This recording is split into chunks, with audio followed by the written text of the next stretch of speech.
सभी को नमस्कार। शिवालिक स्कूल की ऑनलाइन वीडियो क्लास में आप सबका हार्दिक अभिनंदन स्वागत करता हूं। आप लोगों को क्लास 12 केमिस्ट्री का चैप्टर सरफेस केमिस्ट्री पढ़ा रहा था। तो इस सरफेस केमिस्ट्री में आज का जो टॉपिक है वो कौन सा है? आयनों का वर्णात्मक अधिशोषण सिद्धांत या अधिमान्य अधिशोषण सिद्धांत। क्या एक था? आयनों का वर्णात्मक अधिशोषण सिद्धांत या अधिमान्य अधिशोषण सिद्धांत। अच्छा, इसमें है क्या वो सुनो बेटा। इस सिद्धांत के अनुसार कहता है जो परिक्षेपण माध्यम है, क्या बोल दिया मैंने? परिक्षेपण माध्यम। तो ये कह रहा है कि जो परिक्षेपण माध्यम है उस परिक्षेपण माध्यम में दो या दो से अधिक आयन उपस्थित है। कितने आयन है? दो या दो से अधिक। दो या दो से अधिक आयन उपस्थित है। तो ये कहता है कि जो कोलाइडी कण है उनके द्वारा क्या किया जाएगा? तो कोलाइडी कणों के द्वारा क्या किया जाएगा? उस आयन का उस आयन का अधिमान्य अधिशोषण कर लिया जाएगा जो उस कोलाइडी विलयन में किस मात्रा में पाए गए? अधिक मात्रा में पाए गए। वापस से लैंग्वेज सुनना। कौन से माध्यम में? परिक्षेपण माध्यम में कितने आयन पाए गए? दो या दो से अधिक। अच्छा, तो अब इन आयनों को कौन से कण कोलाइडी कणों अपनी सतह के ऊपर रखेंगे, लेकिन किस आयन को रखेंगे जिसकी मात्रा क्या है? अधिक। अच्छा, अगर मान लीजिए कोलाइडी कण धनावेशों का यदि अधिशोषण कर ले, किसका? धनायनों का। इसका मतलब उस पर चार्ज क्या जाएगा? कोलाइडी कणों पर धनायन आ जाएगा। क्या जाएगा? धनायन। और बेटा ऋणायन का यदि अपने पास में अधिशोषण करेगा तो क्या जाएगा? ऋणायन। ऋणायन आएगा। जैसे मैं एक एग्जांपल दे रहा हूं कि AgNO3 विलयन में KI का आधिक्य मिलाया जाता है तो कोलाइडी कण कौन से बन रहे? सुनो, ये Ag और I आपस में सहयोग कर क्या बना लेते हैं? AgI। क्या बना लेते हैं? AgI। अच्छा, लेकिन कहता है AgI जो है वो माध्यम में से क्या करेगा? अब ये AgI क्या है? कोलाइडी कण। क्या है बेटा? कोलाइडी कण। लेकिन ये दोनों के दोनों क्या है? माध्यम है। क्या ये? माध्यम। लेकिन उसने बोला कि AgNO3 की मात्रा तो क्या लिया उसने? कम। और KI की मात्रा क्या लिया है? ज्यादा। अभी कहता है इस माध्यम में से ये कोलाइडी कण उन आयनों को अपनी सतह के ऊपर अधिशोषित करेगा जिसकी मात्रा किसमें? माध्यम में क्या है? ज्यादा। ये अधिक। बताओ अपने पास में बेटा इस कोलाइडी कण में कौन कौन से आयन उपस्थित है? Ag और I। तो अधिमान्य अधिशोषण का मतलब ये बताओ यहाँ पर Ag की मात्रा इस माध्यम में कम है या ज्यादा है? कम है। और बेटा I की मात्रा इस माध्यम में क्या है? ज्यादा। इन दोनों में से कौन से आयन को अपनी सतह पर कोलाइडी कण रखेंगे? तो हम ये कहेंगे उस समान आयन को। तो इसमें बताओ कोलाइडी कणों में कौन कौन से आयन है? Ag और I। लेकिन उस आयन को अपनी सतह पर अधिमान्य अधिशोषित करेगा जिसकी मात्रा माध्यम में ज्यादा है। तो बताओ माध्यम में Ag की ज्यादा है या I की? I की। इसका मतलब बेटा इसके चारों ओर किसका अधिशोषण कर लेगा? I का। किसका कर लेगा? I का। अब बताओ कोलाइडी कणों के चारों तरफ कैसा चार्ज आया, नेगेटिव या पॉजिटिव? नेगेटिव। तो ये कहलाएगा बेटा ऋणावेशित सोल या कोलाइडी विलयन। कौन सा वाला बन गया ये? ऋणावेशित। समझ गए कि नहीं समझे? Yes sir. अब मैं थोड़ा सा उल्टा कर देता हूँ। लाओ सर क्या कर रहे हो? अगर मान लिया जाए गुड़िया, क्या ले लिया मैंने, AgNO3 और पुनः KI है, लेकिन अब KI की मात्रा क्या ले ले? कम। और इसकी मात्रा क्या ले ले? ज्यादा। इन दोनों को मिलाने के बाद में वही कोलाइडी कण कौन सा कहलाया? AgI। ये जो कोलाइडी कण है वो क्या करेगा, अपने समान आयनों को, तो बताओ इस AgI में कौन कौन से आयन है? Ag और I। तो अपने समान आयनों को, लेकिन जिसकी मात्रा ज्यादा होगी या कम होगी? ज्यादा। तो ज्यादा मात्रा यहाँ Ag की है या I की है? Ag की। तो इसका मतलब अपने समान आयनों को अपनी सतह पर अधिशोषित करेगा। तो कौन से आयनों को करेगा नीचे वाले केस में? Ag को। अब Ag को करेगा तो ये कैसा कोलाइडी कण बनाएगा, नेगेटिव या पॉजिटिव? पॉजिटिव। अतः ये कहलाएगा धनात्मक सोल या धनात्मक कोलाइडी विलयन के नाम से जाना जाएगा। समझे कि नहीं समझे? समझ गए। अच्छा, मैं एक बार हल्का सा और बता देता हूँ, कोई बात नहीं है।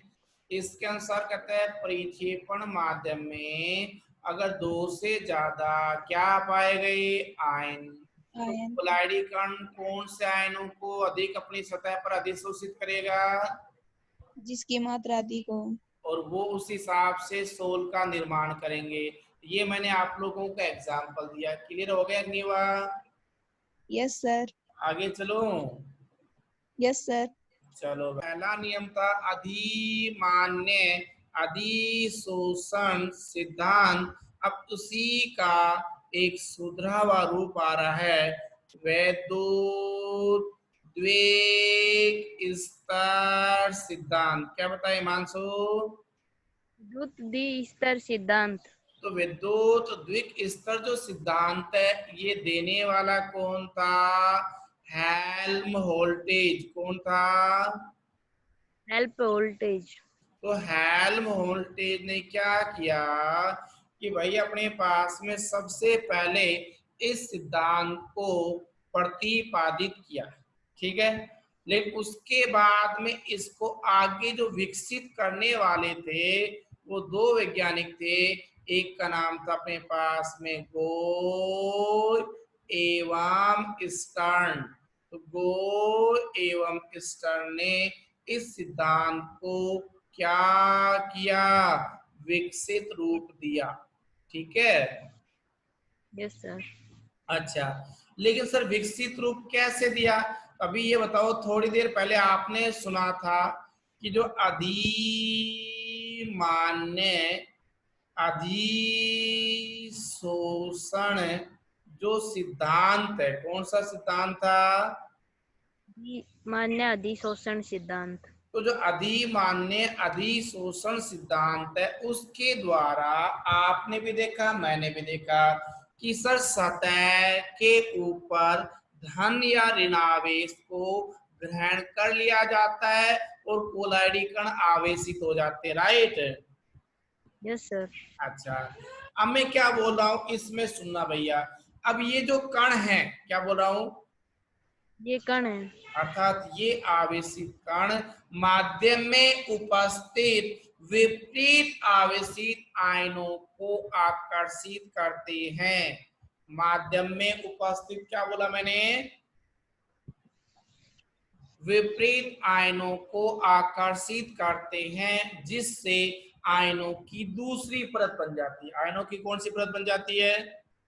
दूसरी परत। इसीलिए इसका नाम पड़ा हुआ है द्विक स्तर सिद्धांत। क्या पड़ा हुआ है? द्विक स्तर सिद्धांत। अच्छा लो सर, थोड़ा सा इसको बारीकी से समझाना वापस से एक बार। लो वे बारीकी से समझा देते हैं। तो इससे जो पहले वाला जो सिद्धांत था उसी की मैं कॉपी करता हूं। मान लिया जाए, याद करो, AgNO3 की मात्रा क्या है? हम। Ki की मात्रा क्या है? ज्यादा।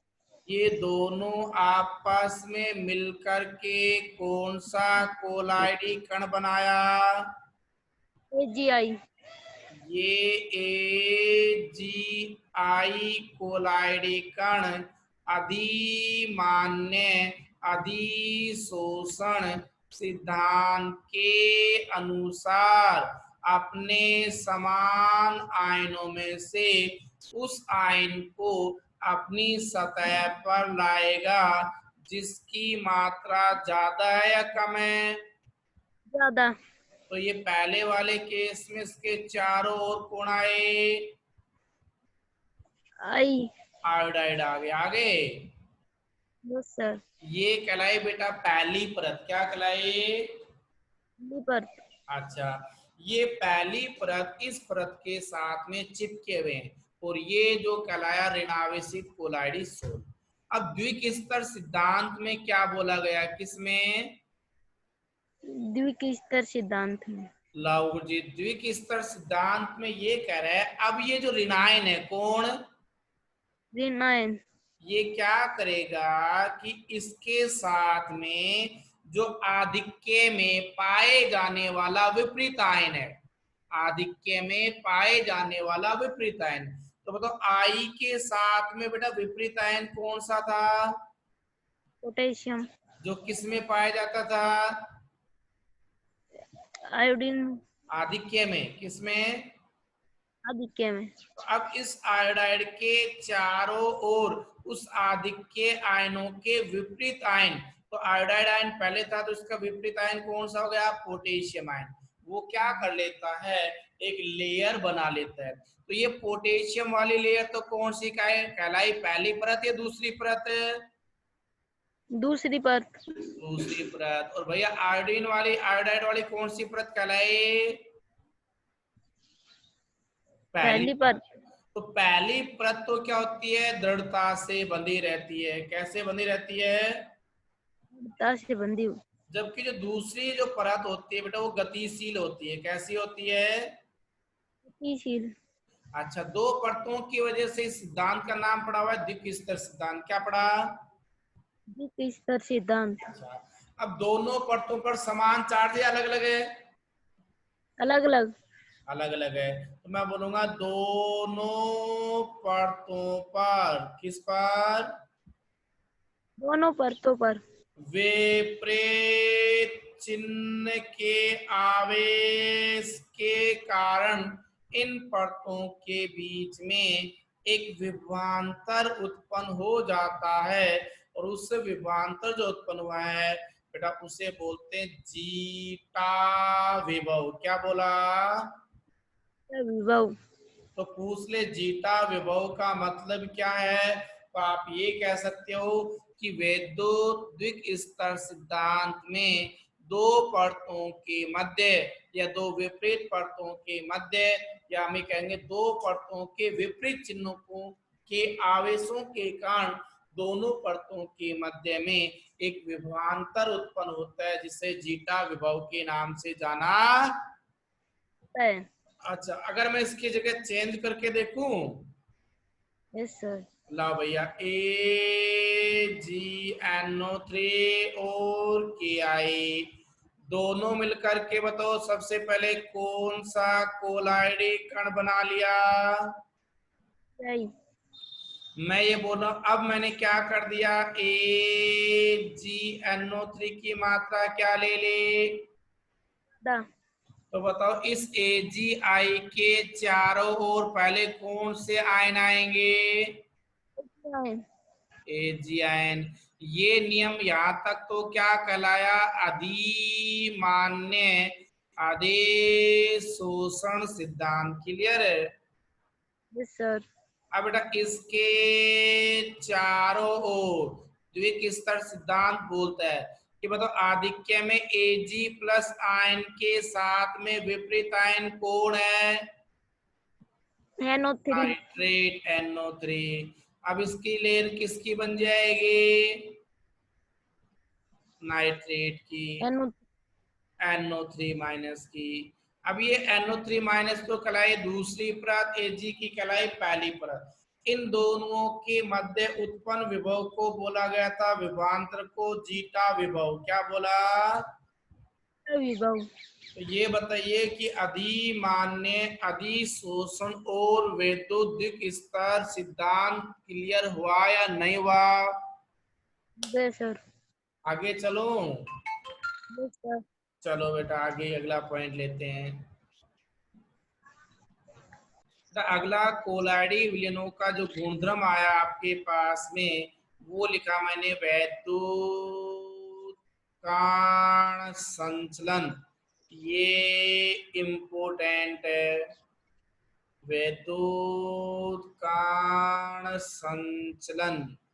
ठीक है सर, वैद्युत कण संचलन में क्या है वो बताओ, लाओ सुनो, सुनाएं। वही तवा नहीं आई। ये कह रहा है, वैद्युत कण संचलन।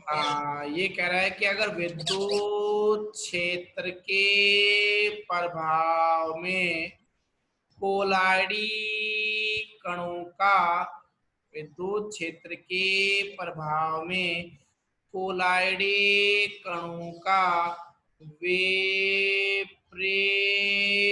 आवेशित इलेक्ट्रोड की ओर, विपरीत आवेशित इलेक्ट्रोड की ओर गमन की घटना को वैद्युत कण संचलन कहते हैं। सर मतलब हम कम समझ पाए हैं, आप ढंग से समझाने का प्रयास करो। ये कह रहा है कि कोई भी कोलाइडी विलयन है, उस कोलाइडी विलयन में कोलाइडी कण होते हैं और कोलाइडी कण अभी आपने बताया सर आवेशित होते हैं। अगर मैं इस कोलाइडी विलयन के अंदर विद्युत क्षेत्र को गुजारूंगा तो विद्युत क्षेत्र में दो आयन मिलेंगे, दो इलेक्ट्रोड मिलेंगे, एक पॉजिटिव इलेक्ट्रोड और एक नेगेटिव। तो ये जो कोलाइडी कण है नेगेटिव विपरीत आवेशित इलेक्ट्रोडों के पास में चले जाते हैं। इस घटना को ही वैद्युत कण संचलन के नाम से जाना जाता है। इस चीज को समझने के लिए क्या कि वैद्युत कण संचलन विधि के द्वारा ये बताया जा सकता है कि उस कोलाइडी विलयन के ऊपर आवेश कैसा है। इसके लिए क्या किया, सबसे पहले एक यू आकार की कांच की नली काम में ली जाती है। बेटा ये मैंने बनाई एक यू आकार की कांच की नली। तो सबसे पहले एक यू आकार की कांच की नली काम में ली। ये आपके पास में हो गई यू आकार की कांच की नली। इसी प्रकार से इस साइड में किया मैंने, ये हो गई आप लोगों की यू आकार की कांच की नली। इस यू आकार की कांच की नली के मध्य भाग में एक फनल या होज लगा दिया जाता है। इस नली से थोड़ा सा मैंने ऊपर ले लिया। ठीक है, ये कहलाया फनल या होज कहलाया। तो सबसे पहले एक यू आकार की कांच की नली काम में लेते हैं। इसके मध्य भाग में एक फनल या होज लगा होता है। अब इस फनल की सहायता से यू आकार की कांच की नली में, धीरज म्यूट कर लो बेटा, धीरज।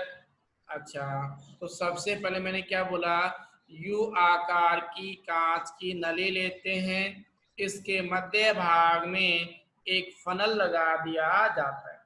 अब इस फनल की सहायता से यू आकार की कांच की नली के अंदर कोलाइडे विलयन को भर दिया जाता है।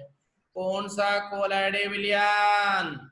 जिसका आवेश ज्ञात करना है। ये लेवल यहाँ तक है और इसका लेवल भी यहाँ तक है। यहाँ तक बात समझ गए क्या? Yes sir. अच्छा, तो मैंने बोला सबसे पहले यू आकार की कांच की नली ली, इसके मध्य भाग में फनल या होज लगाया। अब अपने पास फनल के द्वारा कोलाइडे विलयन डाला। कौन सा कोलाइडे विलयन डाला? जिसके ऊपर आवेश का निर्धारण करना है। ठीक है। अब है। यू आकार की कांच की नली के दोनों सिरों पर, यू आकार की कांच की नली के दोनों सिरों पर प्लेटिनम धातु के 2 इलेक्ट्रोडों को लगा दिया जाता है। तो ये बेटा एक प्लेटिनम धातु का इलेक्ट्रोड काम में ले लिया, ये प्लेटिनम धातु का। इसी के साथ में इसमें भी क्या किया, यस सर। एक प्लेटिनम धातु का इलेक्ट्रोड काम में ले लिया। हाँ सर।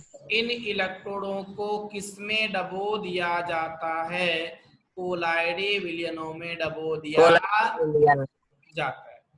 और डबोने के बाद में इन इलेक्ट्रोडों में बेटा विद्युत धारा का प्रवाह करते हैं। मान लिया जाए ये छड़ आपकी पॉजिटिव है और ये छड़ आपकी नेगेटिव है। जैसे विद्युत धारा प्रवाहित करेंगे तो हम ये कहेंगे इन इलेक्ट्रोडों पर आवेश आएगा और कोलाइडी विलयन में कोलाइडी कण पाए गए। इन कोलाइडी कणों के ऊपर भी आवेश होता है। कोलाइडी कणों पर भी क्या होता है? आवेश। और ये जो अपने आवेश। में जो कोलाइडी कण हैं, वापस से बोल रहा हूं, ये विपरीत आवेशित इलेक्ट्रोनों के ऊपर निक्षेपित हो जाते हैं। मान लिया जाए मैं ये कहूंगा, क्या कहूंगा, मेरी भाषा पकड़ना वापस से, ब्लैक पेन की बजाय येलो पेन से देखो। अगर इस कोलाइडी विलयन में, इस नली में ये लेवल घट करके यहां आ गया, ठीक है, और यहाँ पर भैया बढ़ करके और यहाँ चला गया, यस सर। इसका मतलब तो ये हुआ कि इस दिशा में कोलाइडी कण ने गति की। कैसे गति की? इस दिशा में ऐसे। कौन से कण गति कर रहे हैं? कोलाइडी कण। और कोलाइडी कण ऐसे गति कर रहे हैं तो इसका लेवल बढ़ गया घट गया? बढ़ गया। बढ़ गया। लेकिन ये बताओ पॉजिटिव दिशा में बढ़ा है या नेगेटिव वाले? पॉजिटिव दिशा में। इसका मतलब पॉजिटिव दिशा का मतलब है, बताओ इसके पास जो कोलाइडी कण जा रहे हैं वो सेम चार्ज के जा रहे हैं या विपरीत चार्ज के?